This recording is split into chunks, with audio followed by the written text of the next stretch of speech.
खुशखबरी, पीएफ खाते में ब्याज आना शुरू, ऐसे करें चेक। कर्मचारी भविष्य निधि संगठन ईपीएफओ ने वित्तीय वर्ष 2023 से 24 के लिए पीएफ ब्याज दर 8.15% से बढ़ाकर 8.25% कर दी है।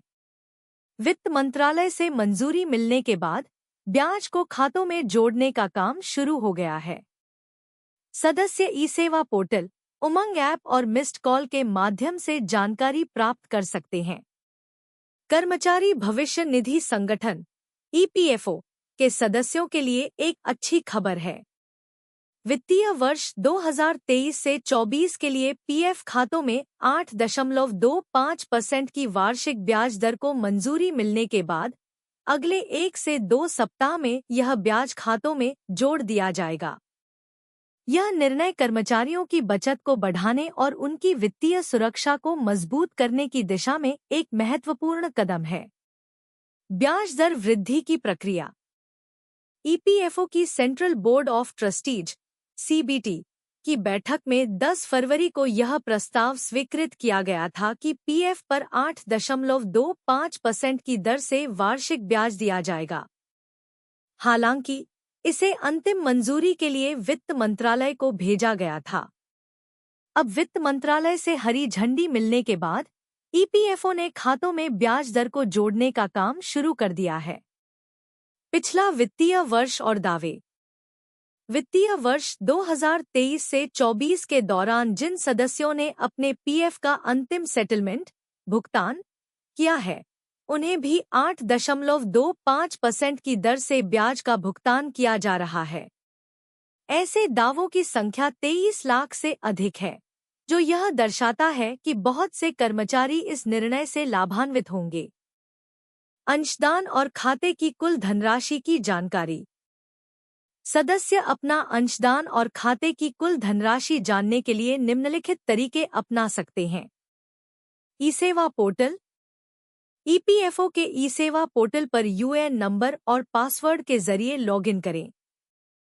अपनी पासबुक डाउनलोड करें और सभी विवरण देखें। उमंग ऐप। उमंग ऐप के ईपीएफ सेक्शन में जाएं। यूएएन नंबर और पंजीकृत मोबाइल नंबर पर प्राप्त ओटीपी डालकर पासबुक देखें। EPFO app. Google play store से ईपीएफओ का एकीकृत ऐप डाउनलोड करें। ऐप के माध्यम से अपनी पासबुक देखें। Missed call. ईपीएफओ के अधिकृत मोबाइल नंबर 9966044425 पर अपने पंजीकृत मोबाइल नंबर से मिस कॉल दें। कुछ देर में आपको मैसेज के जरिए बैलेंस की जानकारी प्राप्त होगी। बढ़ी हुई ब्याज दर का लाभ। ब्याज दर में इस वृद्धि का सीधा लाभ कर्मचारियों को मिलेगा। इससे उनकी बचत में वृद्धि होगी और रिटायरमेंट के बाद उनकी वित्तीय स्थिति मजबूत होगी। उदाहरण के लिए, यदि किसी कर्मचारी के खाते में 1 लाख रुपए हैं, तो 8.15% की तुलना में 8.25% ब्याज दर पर उसे अधिक ब्याज मिलेगा। ईपीएफओ द्वारा ब्याज दर में की गई यह वृद्धि महत्वपूर्ण है क्योंकि यह करोड़ों कर्मचारियों की बचत और भविष्य निधि को प्रभावित करती है।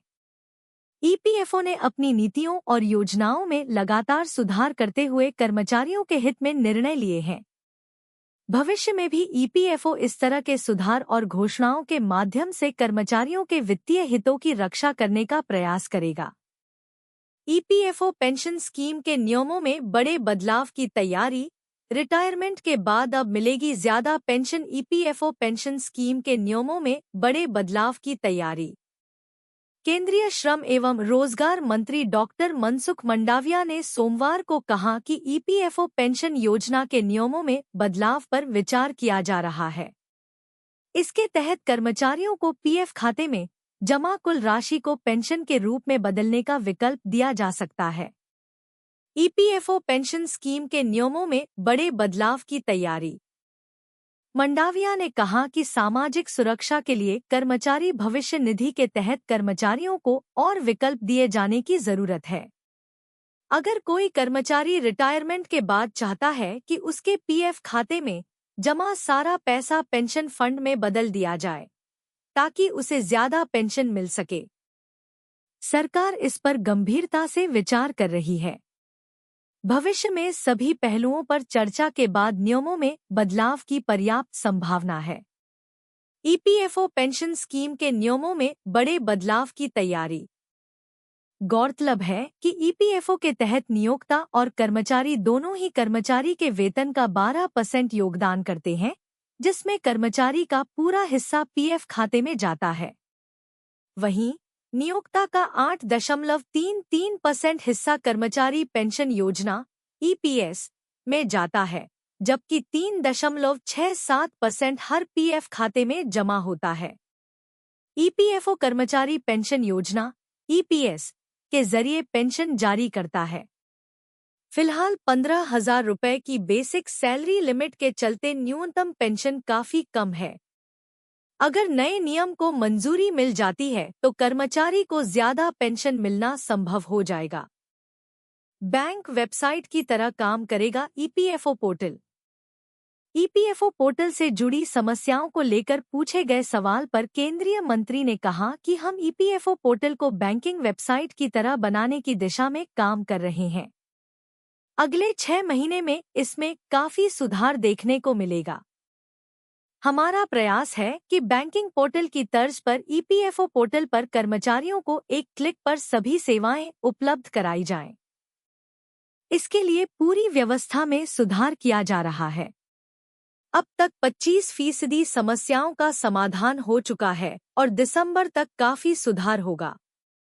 ईपीएफओ से जुलाई में 20 लाख कर्मचारी जुड़े। मंडाविया ने बताया कि जुलाई में करीब 20 लाख नए कर्मचारी ईपीएफओ से जुड़े हैं।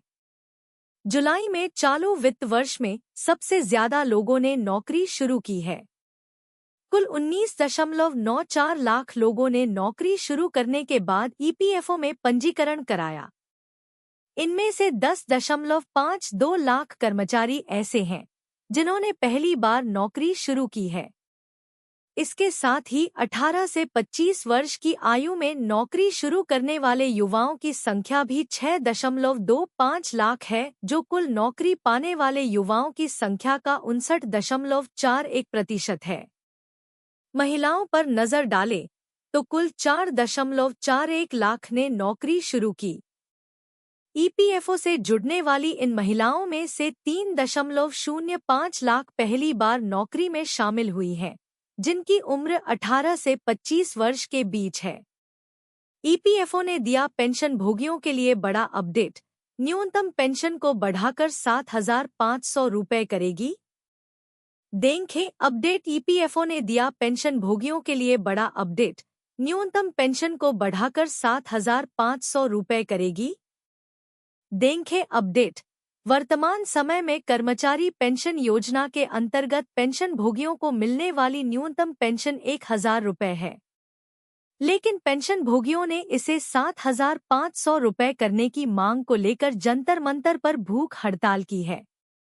भारत में कर्मचारी भविष्य निधि संगठन के अंतर्गत कर्मचारी पेंशन योजना द्वारा पेंशन भोगियों को प्रदान की जा रही न्यूनतम मासिक पेंशन राशि मात्र 1,000 रुपए है। ईपीएफओ ने दिया पेंशन भोगियों के लिए बड़ा अपडेट, न्यूनतम पेंशन को बढ़ाकर 7,500 रुपए करेगी। देखें अपडेट, जो कि सितंबर 2014 से लागू है। इस व्यवस्था में कुल 78 लाख पेंशनधारक शामिल हैं, जो इस न्यूनतम राशि के सहारे अपना जीवनयापन करने को मजबूर हैं। तो चलिए जानते हैं कि कर्मचारी भविष्य निधि संगठन ने न्यूनतम पेंशन पर क्या नया अपडेट दिया है। आइए देखें विस्तार से जानकारी। ईपीएफओ पेंशन भोगियों का आंदोलन। वर्तमान समय में पेंशन भोगियों की ओर से मासिक पेंशन राशि को 7,500 रुपए तक बढ़ाने की मांग उठाई जा रही है। इसके अलावा वे अन्य लाभों की मांग भी कर रहे हैं। इन मांगों को लेकर कर्मचारी पेंशन योजना की राष्ट्रीय आंदोलन समिति के नेतृत्व में भूख हड़ताल की योजना बनाई गई है, जो कि 31 जनवरी से जंतर मंतर पर शुरू हुई थी। पेंशन फंड सरकारी प्रतिक्रिया और कार्रवाई की कमी। केंद्रीय श्रम मंत्री भूपेंद्र यादव के आश्वासन के बावजूद पेंशन भोगियों का आरोप है कि सरकार उनकी मांगों को पूरा करने में विफल रही है। इसके चलते आंदोलन समिति ने इसे उनकी आखिरी चेतावनी के रूप में प्रस्तुत किया है। एम्प्लॉयज प्रोविडेंट फंड ऑर्गेनाइजेशन वेतन और पेंशन योगदान की व्यवस्था। कर्मचारी भविष्य निधि संगठन के नियमों के अनुसार कर्मचारी और नियोक्ता दोनों ही वेतन का 12% हिस्सा प्रोविडेंट फंड में जमा करते हैं। इसमें से नियोक्ता का 3.67% हिस्सा कर्मचारी भविष्य निधि में और 8.33% हिस्सा कर्मचारी पेंशन योजना में जमा होता है। यह योगदान वेतन के 15,000 रुपये पर कैलकुलेट किया जाता है, लेकिन इसमें 1,250 रुपये की सीमा तय है, जिसे हटाने की मांग पर सुप्रीम कोर्ट में सुनवाई चल रही है। कर्मचारी पेंशन योजना के अंतर्गत जीवनयापन की कठिनाइयों को देखते हुए पेंशन भोगियों की मांगें न केवल जायज हैं, बल्कि यह उनके बुनियादी अधिकारों का भी प्रश्न उठाती हैं। यह आंदोलन न केवल सरकार के लिए बल्कि समाज के हर वर्ग के लिए एक जागरूकता का संदेश भी है कि पुरानी पेंशन व्यवस्थाओं की समीक्षा और सुधार आवश्यक है।